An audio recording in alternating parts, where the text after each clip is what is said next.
नमस्कार, आप देख रहे हैं न्यूज वन इंडिया और मैं हूं आपके साथ अमृता चौहान। सीएम योगी आदित्यनाथ ने शुक्रवार रात एक के बाद एक कई ट्वीट्स किए हैं। रात 10 बजे से उन्होंने ट्विटर वॉर शुरू किया। कांग्रेस और समाजवादी पार्टी को इस दौरान उन्होंने निशाने पर लिया। समाजवादी पार्टी ने राम भक्तों पर गोलियां चलाई, ये लिखा सीएम योगी आदित्यनाथ ने। उन्होंने लिखा कि एसपी सरकार में आतंकियों की आरती उतारी गई। तो एक के बाद एक उन्होंने कई ट्वीट्स किए और पिछली सरकारों पर, जो यूपी में पिछली सरकारें रही थी, उन पर उन्होंने वार किए ट्विटर के जरिए। तो देर रात को उन्होंने कई ट्वीट्स किए और ये देखिए उन्होंने क्या लिखा। सपा सरकार ने अपने कार्यकाल के मध्य में आतंकियों की यादें ताजा कर दी थी, जब मंदिरों तथा मठों पर हमले होते थे। बृहद हिंदू समाज की भावनाओं पर कुठाराघात करके उन्हें रौंदा जाता था। ऐसा दृश्य कहीं देखने को मिल रहा था तो समाजवादी पार्टी की इस सरकार के समय देखने को मिल रहा था। उन्होंने एक और ट्वीट किया और लिखा, सपा सरकार के शासनकाल में आतंकवादियों के मुकदमे वापस होते थे, हिंदुओं पर झूठे मुकदमे दर्ज होते थे, राम भक्तों पर गोली चलाई जाती थी और आतंकवादियों की आरती उतारी जाती थी। क्या यह सच नहीं है?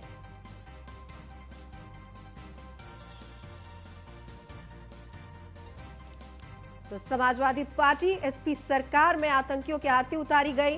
सीएम योगी आदित्यनाथ ने ट्वीट करके पिछली सरकारों को आड़े हाथ लिया और उन्होंने बताया कि पिछली सरकारों में क्या कुछ होता था और उन्होंने सवाल किया कि क्या ये सच नहीं है।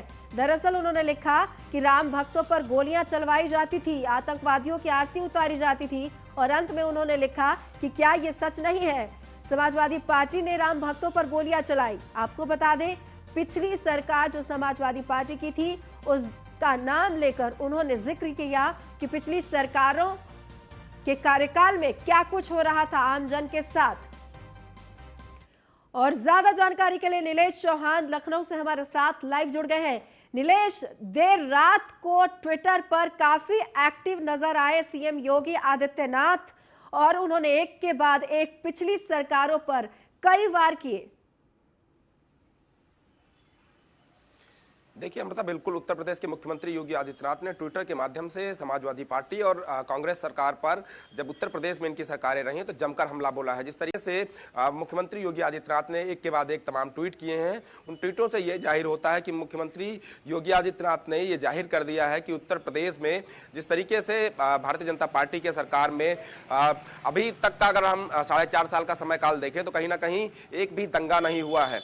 उसी तरीके से अगर समाजवादी पार्टी की सरकार को देखें तो समाजवादी पार्टी की जब सरकार उत्तर प्रदेश में थी, उस दौरान मंदिरों और मठों में जिस तरीके से हमले हुए तो उसको लेकर योगी आदित्यनाथ ने ट्वीट किया और कहा है कि कार सेवकों पर गोली चलाने वाले लोग आज मंदिर और मस्जिदों की बात करते हैं। उसके अलावा जो आतंकियों की आरती उतारते थे आज वो हिंदूवादी बात कर रहे हैं। उसके अलावा अगर कांग्रेस की बात की जाए तो कांग्रेस के ऊपर भी योगी आदित्यनाथ ने ट्विटर के माध्यम से निशाना साधा है। उन्होंने कहा है कि 1952 में जिस तरीके से कांग्रेस ने देश का माहौल बिगाड़ा, आतंकियों को संरक्षण दिया, इस तरीके का जो ट्वीट लगातार योगी आदित्यनाथ के द्वारा किया जा रहा है वो कहीं ना कहीं समाजवादी पार्टी और कांग्रेस के लिए, जिस तरीके से उन्होंने उत्तर प्रदेश में सरकारें चलाई और तमाम विवादित सरकारें चलाई, उसको लेकर योगी आदित्यनाथ ने एक देर रात से ये एक के बाद एक तमाम ट्वीट किए हैं। अब देखना होगा कि समाजवादी पार्टी और कांग्रेस की तरफ से क्या कुछ। कि आगामी विधानसभा चुनाव है, सीएम योगी आदित्यनाथ दौरा कर रहे हैं, आम जन के लिए कई सौगात दे रहे हैं, बहुत एक्टिव है और ट्विटर पर भी वो उतने ही ज्यादा एक्टिव है जिस तरह से वो लोगों के पास जा रहे हैं। और जब उनको वक्त मिलता है देर रात को, उस वक्त भी वो सोशल नेटवर्किंग साइट्स पर एक्टिव रहते हैं और उन मुद्दों को उन्होंने एक बार फिर से ट्विटर पर लाकर विपक्षियों के लिए एक नया मुद्दा खड़ा किया है। जब उनकी सरकारों, जो पिछली सरकारें थी, उनके दौरान जो कुछ भी हुआ था, उन मुद्दों को उन्होंने हवा दी है और जाहिर तौर पर इन मुद्दों को भी जब आम जन के बीच जाएंगे, बीजेपी जाएगी या फिर सीएम योगी आदित्यनाथ जाएंगे, तो इन मुद्दों को वो बताएंगे कि पिछली सरकार क्या कर रही थी। देखिए, बिल्कुल मुख्यमंत्री योगी आदित्यनाथ की अगर हम कार्यप्रणाली को देखें तो कहीं ना कहीं जितना वो जमीनी स्तर पर एक्टिव रहते हैं उतना ही सोशल मीडिया साइट्स पर एक्टिव रहते हैं। चाहे वो सोशल मीडिया की ट्विटर साइट हो, ट्विटर पे जिस तरीके से उन्होंने देर रात एक के बाद एक तमाम ट्वीट किए, उससे ये साफ हो जाता है कि मुख्यमंत्री योगी आदित्यनाथ जिस तरीके से 2022 में उत्तर प्रदेश में विधानसभा चुनाव होने हैं उसको लेकर वो पूरी तरीके से एक्टिव हैं। जिस तरीके से उन्होंने एक के बाद एक ट्वीट किए हैं और समाजवादी पार्टी और कांग्रेस पर हमला बोला है। अब देखना होगा कि समाजवादी पार्टी की तरफ से और कांग्रेस की तरफ से क्या कुछ रिएक्शन दिया जाता है। उसके अलावा अगर बात की जाए 2022 के विधानसभा चुनाव की जो उत्तर प्रदेश में होने हैं उसको लेकर योगी आदित्यनाथ ने कमर कस ली है। एक प्रतिदिन वो कहीं ना कहीं किसी जिले का खुद निरीक्षण करते हैं, वहां पर जनसभाएं करते हैं, लोगों से बातचीत करते हैं, अधिकारियों को कड़े दिशा निर्देश देते हैं। तो कहीं ना कहीं योगी आदित्यनाथ की कार्यप्रणाली से उत्तर प्रदेश की जनता वाकिफ है। उन्होंने जिस तरीके से देर रात एक ट्वीट किया जिसमें उन्होंने लिखा है कि भारतीय जनता पार्टी का जो मूल मंत्र है सबका साथ, सबका विकास और सबका विश्वास, वो अपने आप में एक बड़ा मंत्र है जिसके तर्ज पर उत्तर प्रदेश और देश में भारतीय जनता पार्टी की सरकारें काम कर रही हैं। फिलहाल देखना होगा कि जब 2022 में विधानसभा चुनाव होंगे तो उत्तर प्रदेश की जनता है वो कितना ज्यादा जन समर्थन भारतीय जनता पार्टी को देती है, क्योंकि 4.5 सालों के अगर कामकाज को देखा जाए तो 4.5 सालों में भारतीय जनता पार्टी की सरकार ने उत्तर प्रदेश में बेहतर काम किया है। उसके अलावा इस समय की अगर बात करें तो समाजवादी पार्टी और कांग्रेस लगातार भारतीय जनता पार्टी की सरकार के कुल मिलाकर इंतजार करना होगा जब चुनाव होंगे और परिणाम आएंगे। फिलहाल आप हमारे साथ बने रहिए और आपके पास हम लौट कर आएंगे। बढ़ते आगे, आपको बता दें सीएम योगी आदित्यनाथ आज काफी बिजी रहने वाले हैं। उनका कई अलग अलग जगहों पर तूफानी दौरा है और ये 3 जिलों पर दौरा करेंगे सीएम योगी आदित्यनाथ। ये वो 3 जिले हैं, सुल्तानपुर, अंबेडकर नगर और वाराणसी। आपको बता दें वाराणसी में 25 तारीख को प्रधानमंत्री नरेंद्र मोदी आने वाले हैं। ऐसे में ये अहम हो जाता है कि प्रधानमंत्री के दौरे को लेकर जो तैयारियां की जा रही हैं वहां पर किस तरह की जा रही हैं, क्या तैयारियां पुख्ता है या नहीं, उसको जानने की कोशिश करेंगे वाराणसी के दौरे पर जाकर सीएम योगी आदित्यनाथ। और सुल्तानपुर अंबेडकर नगर को सीएम योगी आदित्यनाथ बड़ी सौगात भी देने जा रहे हैं और यहाँ पर वो जनसभा भी करेंगे, मंच से आमजन को संबोधित करेंगे, कई ऐलान करेंगे और उन्हें बताने की कोशिश भी होगी सीएम योगी आदित्यनाथ की कि पिछले 4.5 सालों में सरकार की तरफ से क्या कुछ काम किए गए हैं, उन्होंने जनहित में क्या कुछ बड़े फैसले लिए हैं। ये तमाम ऐसी बातें होंगी जो वो मंच से लोगों को बताएंगे।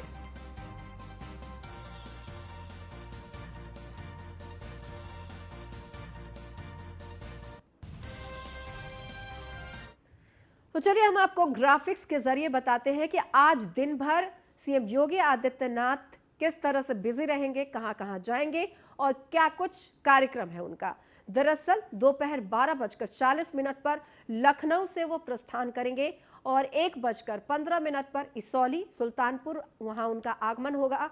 दोपहर 1:20 से लेकर 2:20 के बीच में विकास योजनाओं का लोकार्पण और शिलान्यास करेंगे सीएम योगी आदित्यनाथ। आमजन को बड़ी उपलब्धि यहां पर मिलेगी। अकबरपुर 2:30 बजे की बात करें तो अकबरपुर अंबेडकर नगर यहां पर उनका आगमन होगा और दोपहर 2:55 से 3:55 के बीच में विकास योजनाओं का लोकार्पण करेंगे, शिलान्यास करेंगे, आमजन से बातचीत भी करेंगे और अपनी सरकार के कार्यकाल में उन्होंने क्या कुछ खास किया है आमजन के लिए वो बताने की कोशिश भी होगी। शाम 4:10 पर अंबेडकर नगर से वो प्रस्थान करेंगे और शाम 4:50 पर बाबतपुर एयरपोर्ट पहुंचेंगे और वाराणसी में आगमन होगा उनका 5 बजे और 5 बजे से लेकर 5:30 बजे तक प्रधानमंत्री नरेंद्र मोदी के कार्यक्रम को लेकर जो तैयारियां की गई है वाराणसी में, वहां पर जाकर जगह जगह पर निरीक्षण करेंगे कि जो तैयारियां चल रही है प्रधानमंत्री के आगमन को लेकर वो तैयारियां सही तरीके से हो रही हैं या नहीं। शाम 6 बजे से 7 बजे के बीच प्रधानमंत्री के तैयारियों का जो समीक्षा है वो पूरा करने के बाद वो बैठक करेंगे। तो आपको बता दें कि आज पूरे दिन बिजी रहेंगे सीएम योगी आदित्यनाथ और सुल्तानपुर, अंबेडकर नगर और वाराणसी के दौरे पर रहेंगे। और ज्यादा जानकारी के लिए हमारे साथ सुजीत पटेल वाराणसी से लाइव जुड़ गए हैं। सुजीत, आज सीएम योगी आदित्यनाथ वाराणसी आएंगे, यहां पर समीक्षा करेंगे कि किस तरह से तैयारियां चल रही हैं, क्या कुछ तैयारियां वहां की गई है प्रधानमंत्री के कार्यक्रम को लेकर? जी बता दें कि प्रधानमंत्री नरेंद्र मोदी को 25 तारीख को वाराणसी आना है। उसके पहले 2 दिन पहले मुख्यमंत्री योगी आदित्यनाथ अपना वाराणसी का 2 दिवसीय दौरा लगभग 5 बजे करीब मुख्यमंत्री योगी आदित्यनाथ सभा स्थल मेहंदीगंज पहुंचेंगे। उसके बाद वहां लगभग 30 मिनट जो कार्य सभा स्थल है उसका निरीक्षण करेंगे और रिंग रोड NH2 जो रिंग रोड बनाया गया उसका निरीक्षण करने के बाद वहां से पूरी देखने के बाद प्रशासनिक अधिकारियों से बात करने के बाद वहां सीधे सर्किट हाउस आएंगे और सर्किट हाउस से पदाधिकारियों के साथ और जो प्रशासनिक अधिकारी है उनके साथ बातचीत करेंगे। वहां एक बैठक करेंगे। बैठक के दौरान वहां लगभग 2 घंटे की ये मैराथन बैठक होगी, क्योंकि प्रधानमंत्री आना है। प्रधानमंत्री जब आते हैं काशी तो काशी के लोगों को सौगात देते हैं, तो उसी तरह तो ये आज ये मुख्यमंत्री उसके पहले आके यह निरीक्षण करेंगे। निरीक्षण करने का बैठक जो करेंगे मैराथन, उस मैराथन बैठक से लोगों को बताएंगे कि मतलब कहीं कोई कमियां हो तो उसको जल्द से जल्द पूरी कर ले और जो कार्य अधूरे हैं उसको समय रहते हुए पूरे कर ले। के कारण यह कि प्रधानमंत्री आएंगे जब उसका लोकार्पण है। कल मैं खुद जब वहां पहुंचा था तो लगभग 95% का कार्य पूरे हो चुके हुए हैं। लोग बता रहे थे कि आज वो कार्य जो अधूरे हैं वो भी पूरे हो जाएंगे। लेकिन ये बता दें कि प्रधानमंत्री जब भी आते हैं तो काशी में तो काशी वासियों को सौगात देते हैं, इसीलिए आज मुख्यमंत्री वाराणसी आ रहे हैं। जी, बहुत बहुत धन्यवाद आपका सुजीत इस तमाम जानकारी के लिए। और बाराबंकी से भोलेनाथ हमारे साथ जुड़ गए हैं ज्यादा जानकारी के लिए। भोलेनाथ, किस तरह से तैयारियां की गई हैं? यहाँ पर पहुंचने वाले हैं खुद सीएम योगी आदित्यनाथ, उनके आगमन को लेकर किस तरह से तैयारियां हैं?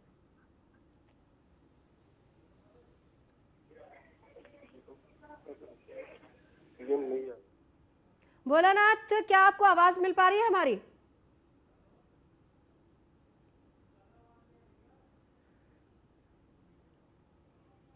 तो आपको बता दें सीएम योगी आदित्यनाथ 3 जिलों का दौरा करने वाले हैं, काफी बिजी रहने वाले हैं। 3 जिलों के दौरे को लेकर वो सुल्तानपुर, अंबेडकर नगर, वाराणसी जाएंगे सीएम योगी आदित्यनाथ। और आपको बता दें कि वाराणसी में उनका दौरा खास इसलिए है क्योंकि यहां पर प्रधानमंत्री नरेंद्र मोदी के 25 तारीख का आगमन है। और यहां पर बढ़ते हैं आगे। ब्रेक के बाद चुनावी साल में उत्तर प्रदेश सरकार ने स्कूली बच्चों के लिए बड़ा फैसला किया है। राज्य में अब स्कूली बच्चों को ड्रेस की बजाय पैसा दिया जाएगा। इस संबंध में कैबिनेट की भी मंजूरी मिल गई है। बेसिक शिक्षा परिषद ने इस संबंध में प्रस्ताव तैयार किया था। जानकारी के मुताबिक योगी सरकार राज्य के 1 करोड़ 6 लाख स्कूली बच्चों को ड्रेस की बजाय पैसे देगी। बताया भी जा रहा है कि पैसा बच्चों के अभिभावकों के खाते में भेजा जाएगा। कैबिनेट से मंजूरी मिलने के बाद इस पर जल्द ही अमल भी शुरू हो जाएगा। योगी सरकार ने अहम फैसला लिया है। बच्चों की ड्रेस का पैसा सरकार देगी बच्चों को। दरअसल जो यूनिफॉर्म है उसके पैसे उनके खाते में दिए जाएंगे। अभिभावकों के खाते में ये सरकार सीधे पैसे डाल देगी। तो यूनिफॉर्म का ये पैसा है जो बच्चों को दी जाएगी। आज से कांग्रेस की प्रतिज्ञा यात्रा का आगाज होगा। आज से 3 प्रतिज्ञा यात्रा निकालने की तैयारी है। प्रियंका गांधी वाड्रा हरी झंडी दिखाएंगी इस प्रतिज्ञा यात्रा को। वाराणसी, बाराबंकी और सहारनपुर से ये यात्रा निकलेगी। जनसभा की जाएगी पहले, उसके बाद प्रियंका इस यात्रा को हरी झंडी दिखाकर रवाना करेंगी। 1 नवंबर को प्रतिज्ञा यात्रा का समापन है। आपको बता दें कि 4 प्रतिज्ञा यात्रा की तैयारी थी। हालांकि जो चौथी है प्रतिज्ञा यात्रा, उसको लेकर अभी डेट तय नहीं किए गए हैं। लेकिन फिलहाल अभी 3 यात्राएं हैं जिनकी तिथि तय है और तीनों अलग अलग जगहों से ये यात्रा निकाली जाएगी। आज बाराबंकी से जो यात्रा है उसको हरी झंडी दिखाएंगी प्रियंका गांधी वाड्रा। और ज्यादा जानकारी के लिए भोलेनाथ हमारे साथ लाइव जुड़ गए हैं। भोलेनाथ, आज प्रतिज्ञा यात्रा निकालने जा रही हैं प्रियंका गांधी वाड्रा, किस तरह से वहां पर तैयारियां हैं और कितनी देर में ये यात्रा निकाली जाएगी? देखिए, बिल्कुल बता दें, बाराबंकी के हैदरगढ़ सियासी ग्राउंड में प्रियंका गांधी आएंगी, जहां पे प्रियंका गांधी यात्रा को हरी झंडी दिखाएंगी। ये रस्म प्रियंका गांधी के द्वारा जो प्रतिज्ञा यात्रा निकाली जा रही है, तो प्रतिज्ञा यात्रा जहाँ से प्रियंका गांधी हरी झंडी दिखाएंगी, वहीं एक जनसभा को भी संबोधित करेंगी। बड़े कांग्रेस के नेता भी मंच पर मौजूद होंगे। प्रियंका गांधी, बहुत बहुत धन्यवाद आपका इस तमाम जानकारी के लिए भोलेनाथ। तो आपको बता दें, आज बाराबंकी से यात्रा की शुरुआत होगी। प्रियंका गांधी वाड्रा इसे हरी झंडी दिखाएंगी। 3 यात्राएं हैं। बढ़ते आगे। लखीमपुर हिंसा मामले में आरोपियों को पुलिस रिमांड पर ले गई है। 4 आरोपियों को 2 दिन की पुलिस रिमांड पर पुलिस रखेगी। आपको बता दें, आशीष मिश्रा, अंकित दास, लतीफ और शेखर भारती रिमांड पर हैं। किसानों ने आशीष के खिलाफ मामला दर्ज कराया था। आशीष पर किसानों को गाड़ी से कुचलने का आरोप है। दरअसल लखीमपुर खीरी मामले में ये रिमांड की अवधि दी गई है, तो 2 दिन और आशीष मिश्रा पुलिस के रिमांड में रहेंगे। आशीष पर किसानों को गाड़ी से कुचलने का आरोप है। और ज्यादा जानकारी के लिए अवध जायसवाल हमारे साथ लाइव जुड़ गए हैं लखीमपुर खीरी से। अवध, ये जो लखीमपुर खीरी मामले में आरोपी हैं, उनकी पुलिस रिमांड 2 दिनों की दी गई है। क्या कुछ खास इस पूरे मामले में अपडेट्स हैं आपके पास? देखिए, आपको बता दें कि सुप्रीम कोर्ट के बाद जो एसआईटी है वो अलर्ट मोड में दिख रही है। सुप्रीम कोर्ट ने साफ तौर पर कहा था कि आखिरकार 302 जैसी घटनाओं में इस तरीके की लखीमपुर की पुलिस ने क्यों लापरवाही की, जिसके बाद पुलिस जो है अलर्ट मोड में दिख रही है। एसआईटी की टीम ने जो मुख्य आरोपी आशीष मिश्रा मोनू और उनके जो सह आरोपी हैं सुमित जायसवाल और उनके साथ जो 2 अन्य आरोपी नंदन बिष्ट और 4 लोगों को पुलिस ने हिरासत में लिया है, यानी पुलिस कस्टडी रिमांड में लिया है। ये पुलिस जो एसआईटी है वो जानना चाहती है आखिरकार जब 2:36 से और 3:30 बजे का जो घटनास्थल का फुटेज था, जो सारे फुटेज आशीष मिश्रा मोनू द्वारा दिए गए थे एसआईटी में 2:36 और उसमें 3:30 का फुटेज नहीं था। आखिरकार उस समय घटनास्थल पर जब मोनू नहीं थे तो आखिरकार कहाँ थे, जिसको लेकर आज सुमित जायसवाल और आशीष मिश्रा मोनू को आमने सामने बिठाया जा सकता है। एक दूसरे से क्वेश्चन किए जा सकते हैं कि आखिरकार घटना वाले दिन जब आशीष मिश्रा मोनू का साफ तौर पर कहना कि मैं घटनास्थल पे नहीं था तो कहां थे। दूसरा सवाल यह कि जब सुमित मोदी में जो थार गाड़ी से भागकर देखा जा सकता है, साफ तौर पे जो फुटेज सामने आए थे उसमें तो उनसे पूछा जाएगा कि आखिरकार सुमित जायसवाल गाड़ी में कौन कौन आपकी था, ड्राइवर किधर बैठा था, आप किधर बैठे थे। ऐसे तमाम साक्ष्य जिनको लेकर एसआईटी आज जो सभी आरोपियों को घटनास्थल पर ले जा सकती है और वो सीन को दोबारा कर सकती है कि जिस सीन से मोनू की गाड़ी खड़ी दिखाई दे रही है और मोनू भागे। मोनू से यह भी पूछा जाएगा कि आखिरकार कि जब आप किधर भागे तो आशीष मिश्रा मोनू किधर भागे। ऐसे तमाम सवाल करेगी। कहीं ना कहीं एसआईटी जी अवध, क्या एक बार फिर से सीन को रिक्रिएट करने की कोशिश होगी क्या? देखिए, सीन रिकेट करने और घटनास्थल का ये अलग बात है। आज जो सुमित मोदी हैं, जो बाद में अभी 3 दिन पहले एसआईटी ने जिन्हें गिरफ्तार किया था, उनसे यह जरूर पूछेगी, जरूर ले जाकर उनको घटनास्थल पर सीन रिकेशन कराएगी आखिरकार, क्योंकि थार गाड़ी से भागते हुए घटनास्थल का जो मुख्य गवाह है आशीष सुमित मोदी, वो घटनास्थल पे जब वो थार गाड़ी से भागते हुए देखा जा रहा था तो उससे जरूर पूछा जाएगा कि आखिरकार घटना वाले दिन आपके साथ कौन कौन था, आखिरकार किसके इशारे पर ये थार गाड़ी वहां से लेकर आई गई थी। आखिर जब आप जो उप मुख्यमंत्री है केशव मौर्य को जो रिसीव करने जा रहे थे तो आपके साथ कितनी और गाड़ियां थी, गाड़ियों में कौन से असलहे थे, किस तरीके से और क्या सामग्री थी। ऐसे तमाम सवाल एसआईटी जरूर करेगी। बहुत बहुत धन्यवाद इस तमाम जानकारी के लिए।